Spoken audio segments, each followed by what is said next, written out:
I had tracked my wolf through 4 city wards before dawn. Vale was 300 years old if the palace records were honest, which they rarely were about the things that mattered most. He was the size of a draft horse, silver-white in daylight, the color of cold iron at night, and he had not left the palace grounds without me in living memory. My chamberlain, Oren, had found his kennel empty 2 mornings prior and said nothing, assuming the wolf had wandered the lower corridors as he sometimes did in winter. On the 3rd morning, when Vale's kennel was again empty, and 3 of my night guards reported they had not seen him return from the east gate, I went myself. The tracker I employed, a lean woman named Dasha who could read stone as other people read pages, followed the wolf's prints through fog-wet cobblestone and told me without looking up from the ground that Vale had walked the same route 3 mornings in sequence. Deliberate, not wandering. I followed her pointing finger into the Courier quarter. It is not a district that knows the king. The Courier quarter of Varenthal sits between the Lampoil Market and the River Gate, 3 stories of narrow buildings with covered archways at street level where the runners sleep in shifts, and the leather satchels hang on iron pegs by the hundreds.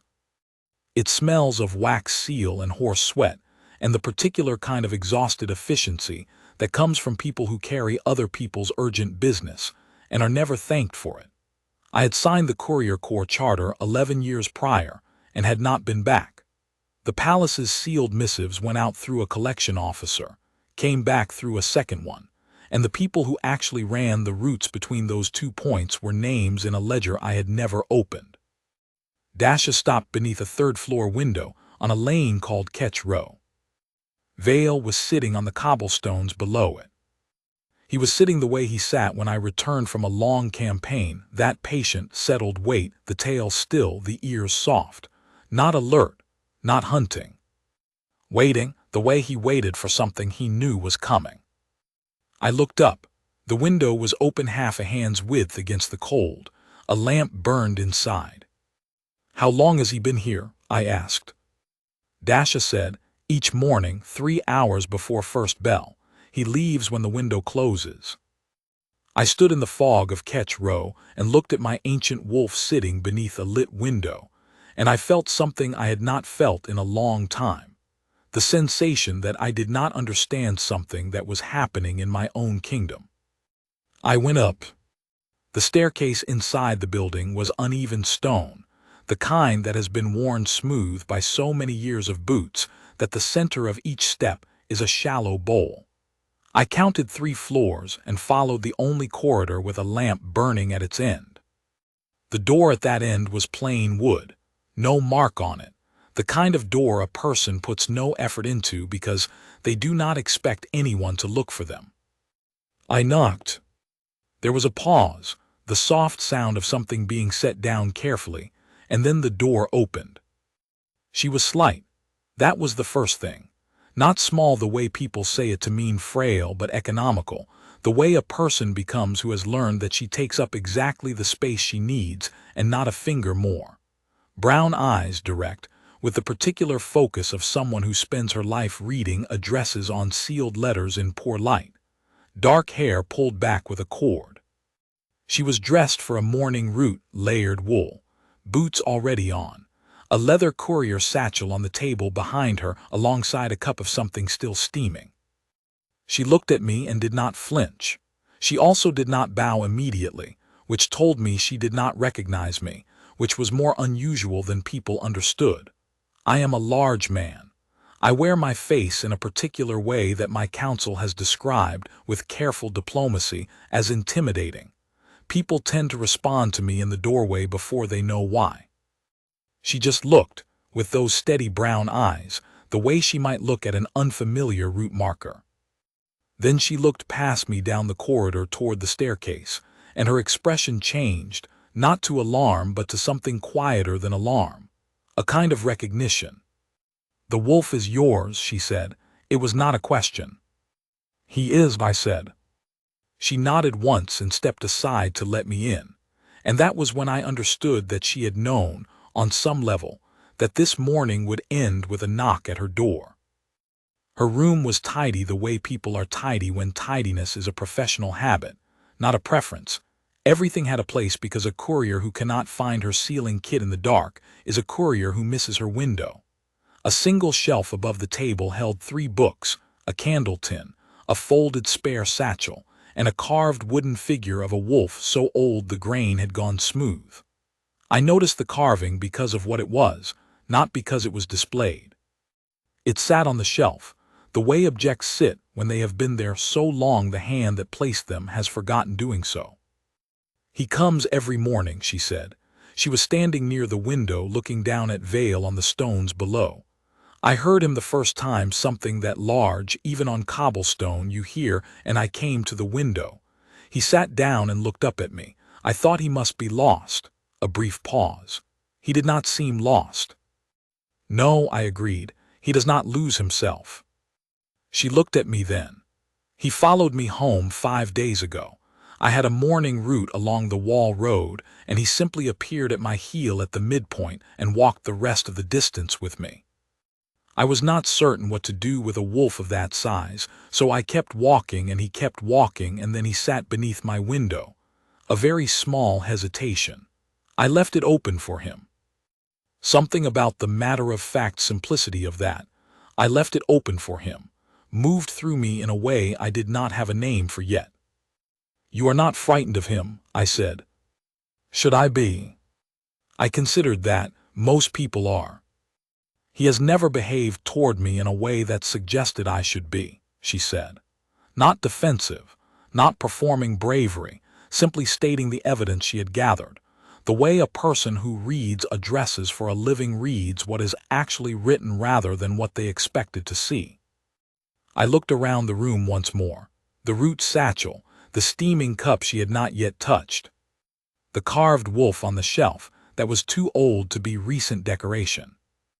"You are one of the palace couriers," I said. "3rd tier," she said. "Sealed palace missives on the inner city routes. 3 years." 3 years. She had been carrying the court's sealed correspondence for 3 years, and I did not know her face or her name. The ledger I had never opened had her in it somewhere, and I had not looked. "Your name," I said. She met my eyes with that direct, unhurried look. "Senna." I went back to the palace with Vale at my heel and Senna's name in my head, and a feeling I could not locate precisely anywhere in my chest, the way you cannot find the source of a sound in a stone room. It is everywhere at once, and the searching only makes it louder. Vale did not stay. He came with me to the palace that morning, walked the familiar corridor to his kennel, stood inside it for the span of exactly 4 breaths, and then turned and walked back out through the east gate. My head groom, Petter, found me in the war room an hour later. He had the expression of a man delivering news he has decided is not his fault. "He is on the Wall Road, my lord." I pinched the bridge of my nose and said nothing. "He appears to be heading toward the Lampole Market." "I know where he is going," I said.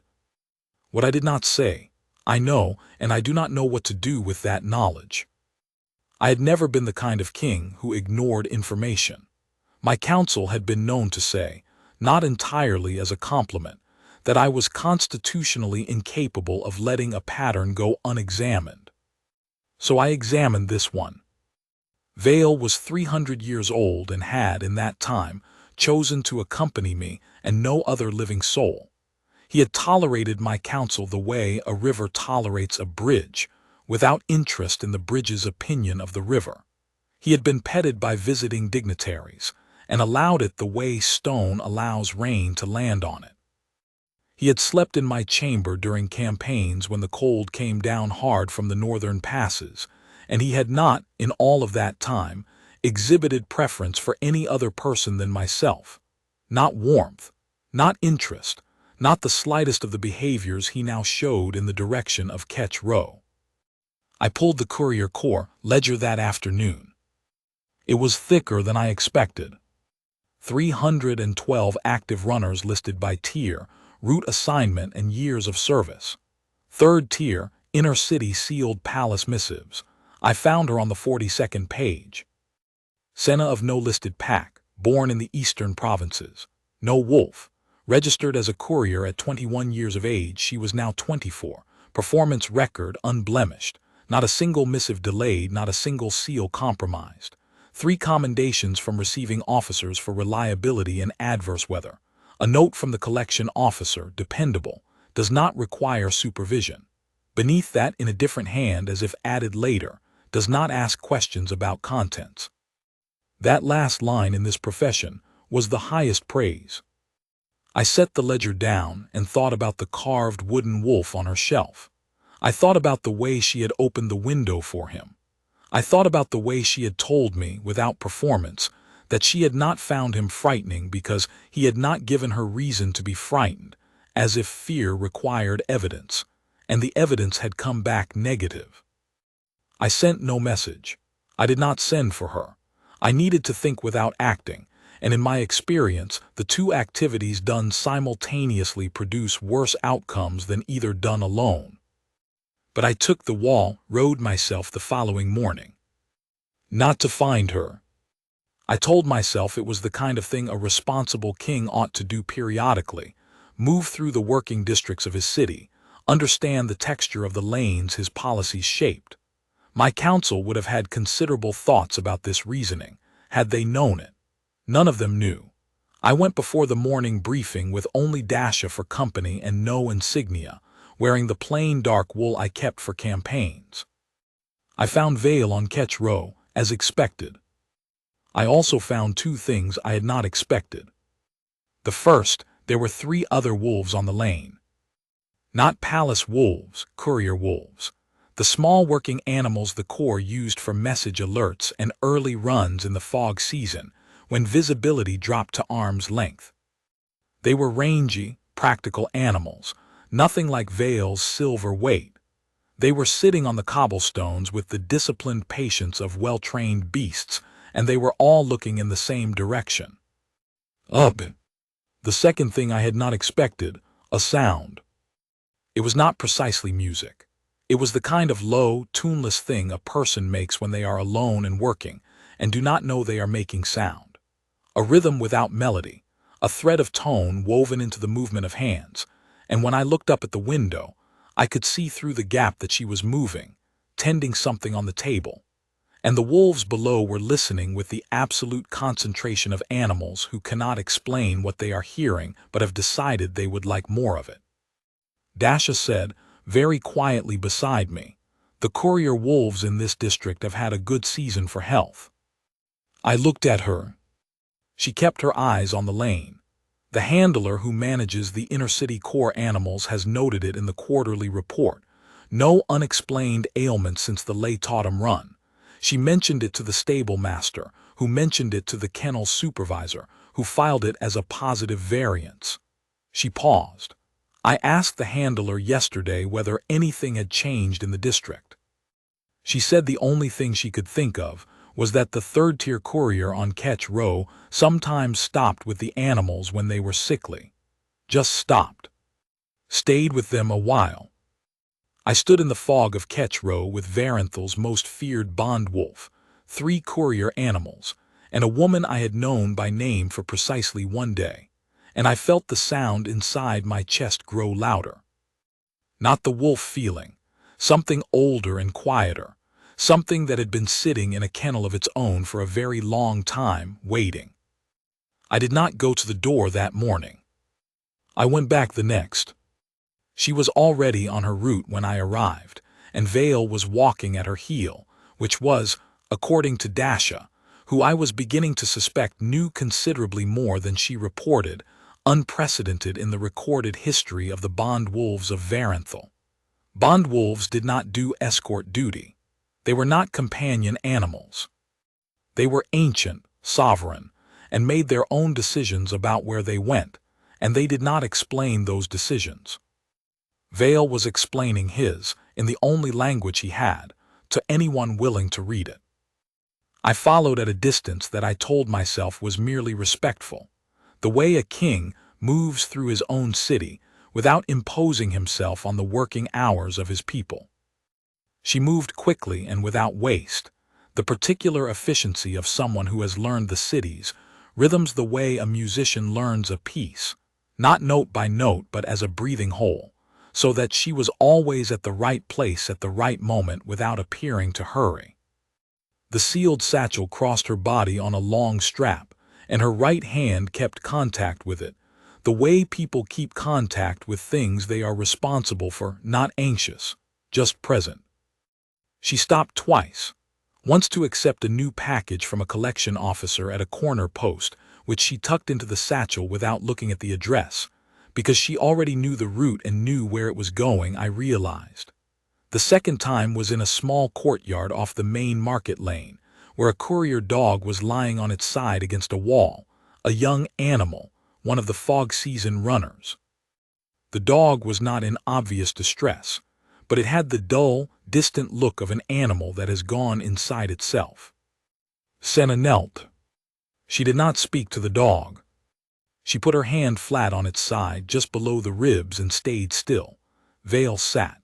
The courier dog's eyes, which had been half closed, opened and found her face and stayed there. After a moment I counted perhaps 40 breaths, standing in the archway of the courtyard in my plain dark wool, the dog's ears, which had been flat, shifted. Not all the way, not a performance, just the small, involuntary opening of an animal that has registered something worth registering. Senna took her hand away, scratched the dog once behind the ear with the specific purpose of someone finishing a task, and stood. She looked up and saw me. I was not concealed. I had not been trying to be concealed. But I had expected to see her surprised, and what I saw instead was the same thing I had seen in the doorway that first morning. Not surprise, not alarm, not the social performance of someone who has just noticed the king in a courtyard watching them kneel beside a sick animal. Just the direct, unhurried look of a woman examining the evidence in front of her. "You have been following me," she said. "I have." She looked at Vale, who was sitting at her left side in the proprietorial manner of an animal who has decided where he belongs, and then she looked back at me. "You want to understand why he comes to me," she said. "I do." A brief pause. The dog at her feet made a small sound, settled, closed its eyes. "I do not know," she said. "I have never had a wolf of my own. I have never had a pack name. I grew up in the eastern provinces in a village that had 3 wolves between 12 families and none of them were mine. I am not a small breath. I am not anyone who should interest a bond wolf." The way she said it was not self-pity. It was the same quality of statement as everything else she said, the statement of fact as she had received it, the evidence as recorded, without embellishment in either direction. I said, "Vale has been alive for 3 centuries. In that time he has interested himself in 2 things, the kings of Varenthal and wherever he chooses to walk. He has never walked to a door that was not mine. He has never sat beneath a window that was not in the palace." A pause. "Until yours." She was quiet for a moment. "Then what does that mean?" "I am not entirely certain yet," I said, which was the most honest sentence I had spoken to another person in a long time. She looked at me with those brown eyes that read what was actually written. "Then when you are certain," she said, "I would like to know." I gave her a pretext. "I am not proud of it. I am a king, and kings, when uncertain how to do the simple human thing, tend to reach for the mechanisms of governance. I sent a formal summons through the collection officer, a request that the third-tier courier Senna attend a review of her route efficiency, a thing that was technically within the palace administration's purview, and had never once in 11 years of my reign been convened for a single individual. Oren, my chamberlain, set it up in the small receiving room off the east corridor and asked me, with the carefully arranged expression of a man who has worked for me long enough to know when not to ask a direct question, whether I required any specific documentation prepared. "No," I said. He waited. "Just the room." He bowed and left without the expression changing, which was the mark of a truly excellent chamberlain. She arrived at the hour specified. which I had noted was early in the day for the inner-city route, meaning she had rearranged her morning to be here on time rather than arriving late and explaining. She wore her courier layers, no attempt to dress differently for the palace, not because she was careless about it, I understood, but because this was her work and this was what she wore for her work. The satchel was over her shoulder out of habit. Vale was already in the room. He was supposed to be in the kennel. He was not in the kennel. He had followed me through 2 corridors and installed himself in the receiving room with the conviction of an animal who has decided that his attendance is not negotiable. Senna came in and looked at Vale, and then at the empty table with no documentation on it, and then at me, and I watched the arithmetic complete itself behind her eyes. "This is not a route review," she said. "No," I said. She did not leave. She sat down across the table from me in the chair my chamberlain had prepared, set her satchel on the floor beside her, and looked at me with that patient attention. "All right," she said.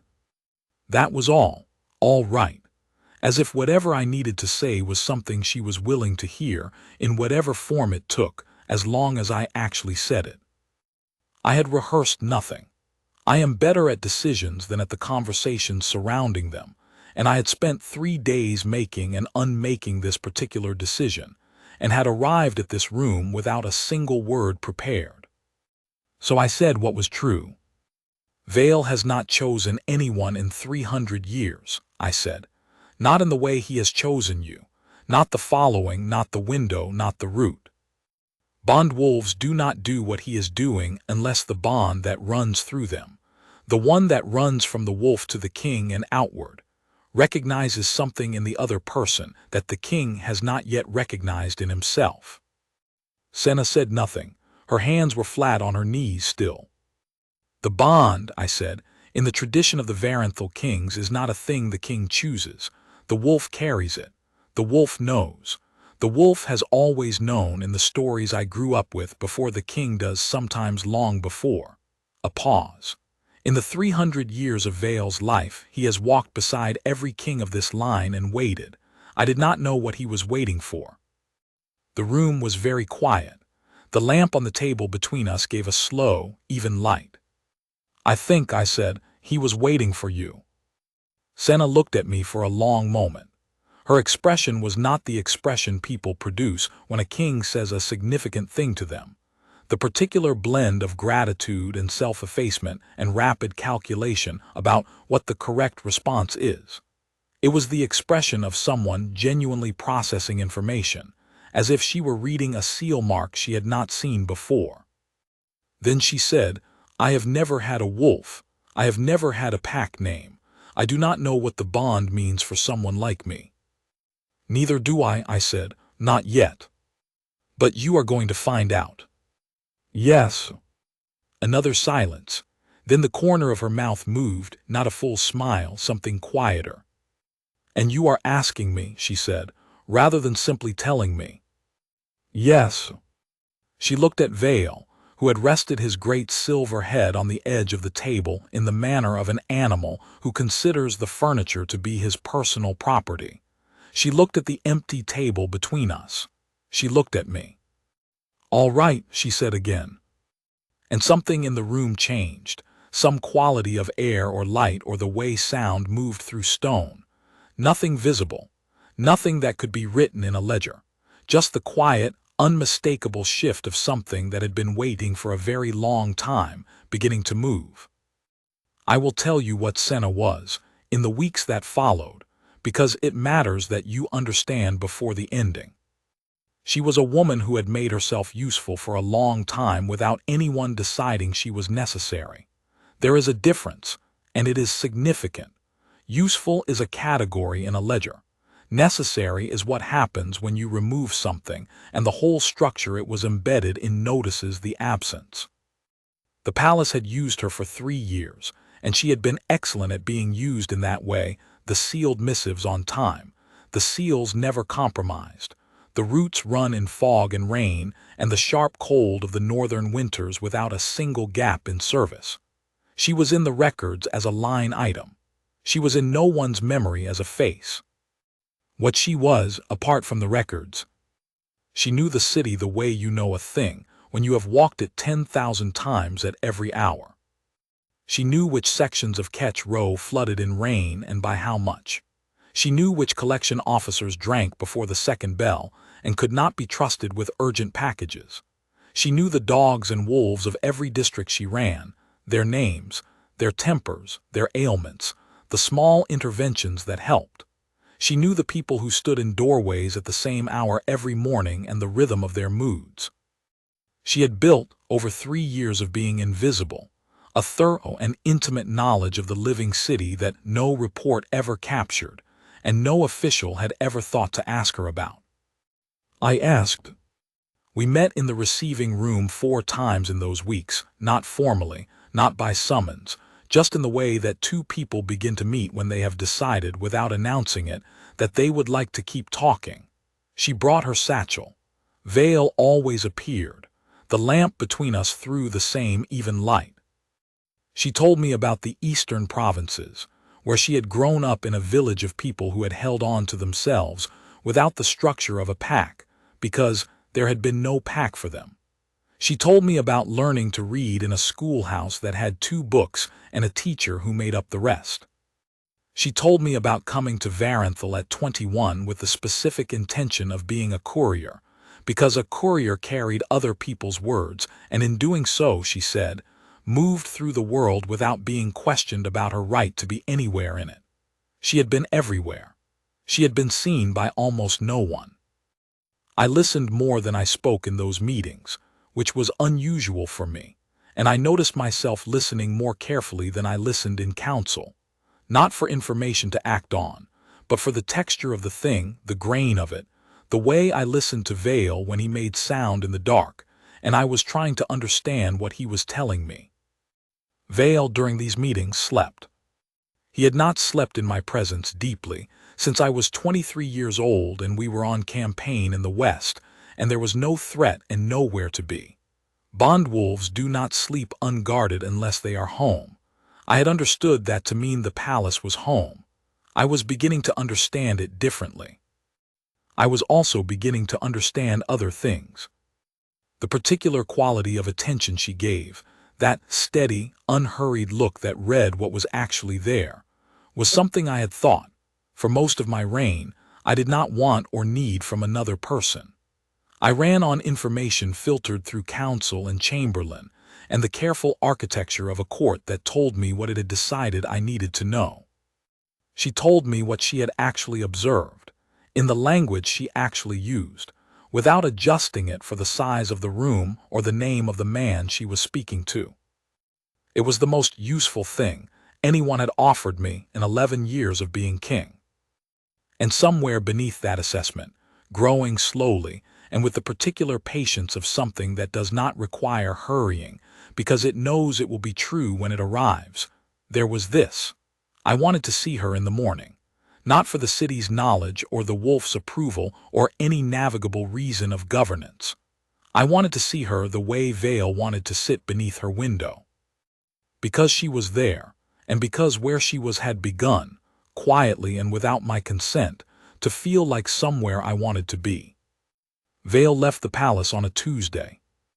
Not to walk the Wall Road, not to sit on Ketch Row for the morning hours and return for dinner.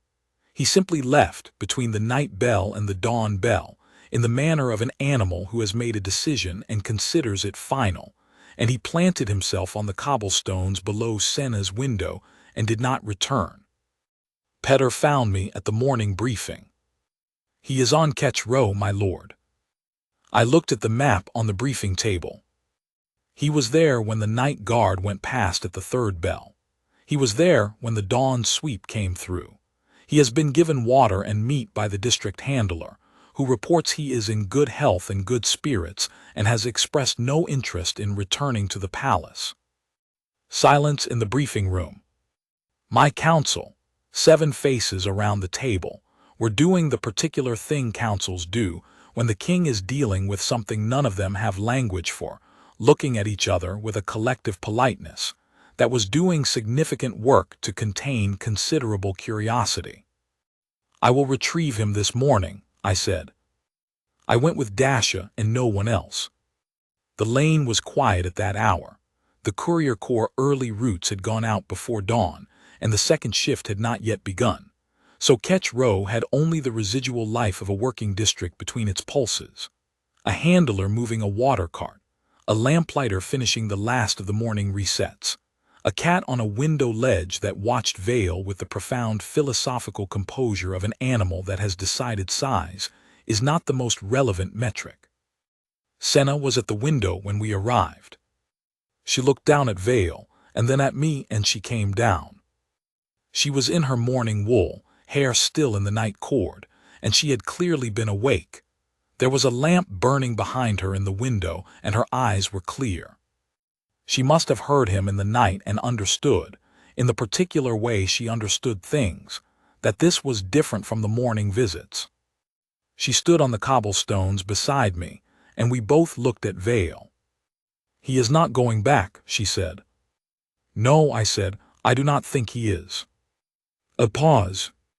"What do you do," she said carefully, "with a bond wolf who has decided he belongs somewhere else?"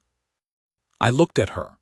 The fog of Ketch Row was beginning to thin at the edges where the morning light pushed through, and in that thinning light her face was the same as it always was, composed, direct, reading the evidence in front of her. The cord in her hair had come loose on one side, and she had not noticed or had decided it was not the moment to attend to it. "There is a tradition," I said, "in the records of the Varanthal bond wolves. It has only ever been recorded once in the time of the third king of this line, but it is in the records." She waited. "When a bond wolf plants himself at a door that is not the king's and refuses to return," I said, "the tradition is not to bring the wolf home. The tradition is to bring the king to where the wolf has chosen to be." Senna was very still. "The wolf knows," I said. "He has always known. The bond moves through him and he carries it to where it belongs, and if where it belongs is not the king's door, then the wolf is not lost. The king was simply the last to understand." The morning light was coming through steadily now, and the lane had the particular quality of a held breath. "Senna," I said. She looked at me. I reached out to touch Vale's neck, to lay my hand alongside hers, which had already gone to rest against the wolf's silver side as naturally as if she had always stood this way. And the moment my fingers covered hers across the warm silver fur, the mark came. I had read about it. I had read the 3 accounts in the palace records, the 2 letters from kings of my line who had written privately about the moment, and a fragment in an old chronicle that described it as like the first fire of a hearth that has been cold for many years. Not a burning, but a recognition, a warmth that had always been meant to be there, and had simply been waiting for the stone and the wood and the spark to come together. I had thought, reading it, that this was the language of poetry rather than experience. I was wrong. It was gold, on my left wrist and on hers simultaneously, as if whatever had been waiting in the bond had decided that the moment it had been given was sufficient and was not going to wait further. Not a pain, nothing close to pain. A warmth that built from the inside outward, the way a room warms when someone opens the door from a fire-lit hall into a cold corridor, sudden and total and immediately clear. She made a small sound, surprise, not fear, and turned her wrist over.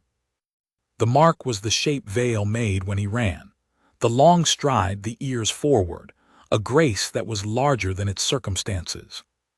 She looked at her wrist, she looked at mine, she looked at me. "The wolf knew," I said very quietly. Senna looked down at Vale, who had not moved from her side, and had the expression of an animal who has completed a task that he has been working on for some time, and is satisfied with how it turned out. "He did," she said. "I brought her to the palace that morning, and I did not make it a private matter. I know there are those who would say a king could have arranged it differently. A quiet ceremony, a private recognition, the formal paperwork run through the appropriate offices in the appropriate order, and the court, informed through the gradual mechanisms by which courts absorb changes in their king's personal circumstances. There are advantages to that approach. I am aware of them. I did not take them. This is what I understood, standing on Ketch Row with the mark warm on my wrist and Senna's hand in mine and Vale at our heels. She had carried the sealed correspondence of the palace court for 3 years. She had run every route in weather that had kept indoor people in their chairs. She had been in the ledger as a line item and in no one's memory as a face. She had never once, not once, compromised a seal she was trusted to carry. And the court of Varenthal, which spent considerable effort deciding who mattered and in what order, had decided she did not. Vale had disagreed, and Vale in 300 years had not been wrong. So I did not make it a private matter. I sent word ahead, not far ahead, just enough for the court to assemble in the great hall before we arrived, which was the kind of time pressure that prevents people from finding excuses to be elsewhere. And I walked through the city from Ketch Row to the palace gate with Senna beside me and Vale at her left heel. And the city, which knows a thing when it sees it, made room. The great hall of Varenthal holds 300 people comfortably, and more than that when the occasion requires. When we came through the doors it was full, because word had moved faster than my message, the way word always does in a court that runs partly on information management, and partly on the very human inability of people to not tell the nearest person what they have just learned. I could see the calculations happening as we walked the length of the hall, the rows of faces processing what they were seeing, cross-referencing it with what they knew, reaching for the appropriate frame for a thing that did not fit neatly into any frame they had prepared. The Alpha King, the mark on his wrist, visible from where they stood because I had not covered it. A woman in Courier layers with a cord loose in her hair, and a satchel over her shoulder, and a silver-white wolf, the size of a draft horse at her side, walking with the same steady, unhurried quality with which she apparently did everything. Oren, my chamberlain, was at the far end of the hall. He had the expression of a man who has served a king long enough to be surprised by very little, and who is, currently, slightly surprised. I stopped in the center of the hall. I do not use the hall for speeches. I use it for decisions. There is a difference in how one stands and what one says, and the people in the hall understand that difference before the first word is spoken. Senna, I said, and my voice carried the way voices carry in stone halls built for exactly this purpose. Courier, 3rd tier, inner city sealed routes, 3 years of service to this palace and this court. No pack name, no registered wolf, not a name in anyone's memory. The hall was entirely still. 300 years ago, the second king of this line wrote in the private records of the Bondwolf tradition that the wolf would always know before the king. He wrote it as an observation, not a prediction, because he could not have known that the wolf he was writing about would still be alive to demonstrate the point 3 centuries later.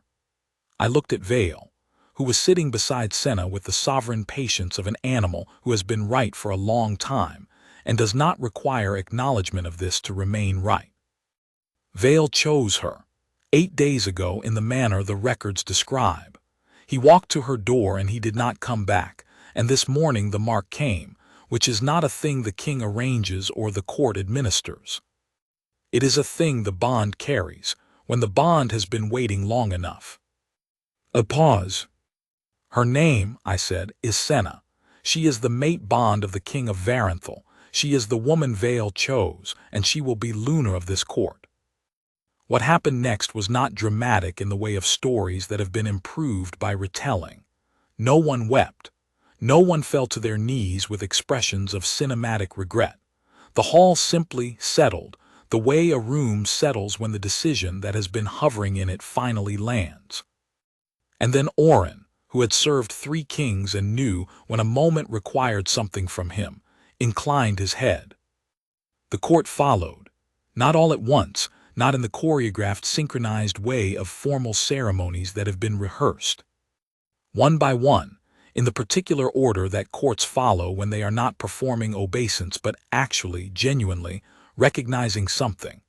The senior officials first, then the administrative staff, then the collection officers, then the handlers and runners at the back of the hall who had been called in from the working districts and who, more than anyone in the room, knew exactly which routes she had run and in what weather. Among them, the collection officer who had signed her intake 3 years ago and whose name was on the ledger entry that described her as dependable, does not require supervision. He bowed with the expression of a man who is being asked to update a significant amount of his prior information. I looked at Senna beside me. She was looking at the hall with the same expression she had brought to every other piece of evidence she had encountered, steady, direct, reading what was actually there rather than what she had expected to see. Not overwhelmed, not performing composure, just present, the way she was always present, with the particular quality of a woman who has learned to exist fully in whatever room she is standing in. Her hand found mine without looking, the way hands find things in the dark when they have already learned where they are. I removed my cloak. It is the old form, older than the formal ceremonies, older than most of the traditions the court administration maintains in their records. The cloak given in the hall before witnesses is the recognition in the oldest language the wolf kings of Varenthal have. I put it over her shoulders, and the hall was still, and Vale stood beside her and was still, and the gold of the mark on both our wrists caught the lamplight and was not still at all but moving, a living warmth, the way fire moves. She looked up at me when the cloak settled. "You did not warn me," she said quietly, "that it would be the whole hall." "No," I said. The corner of her mouth moved, that small, quiet thing that was not quite a smile but was entirely itself. "All right," she said. "I want to tell you what happened to the people who had not written her name in their memory, because I think it matters. Not as a punishment. I am a king, and I have found, over 11 years of being one, that the court adjusts its ledgers when the ledgers are demonstrated to be wrong, and that this adjustment is its own sufficient outcome. No one who had looked past Senna was required to publicly perform their error. The hall's bow was the acknowledgement. The court's subsequent management of the change was its own. What I can tell you is that the collection officer who had written, does not require supervision in the intake record, came to Oren within the week to inquire whether the Luna would be continuing in any advisory capacity regarding the City Courier Corps' operational efficiency, because he had been reviewing the district health records and had noticed a pattern he wanted to understand better. Oren told him he would put the inquiry to me.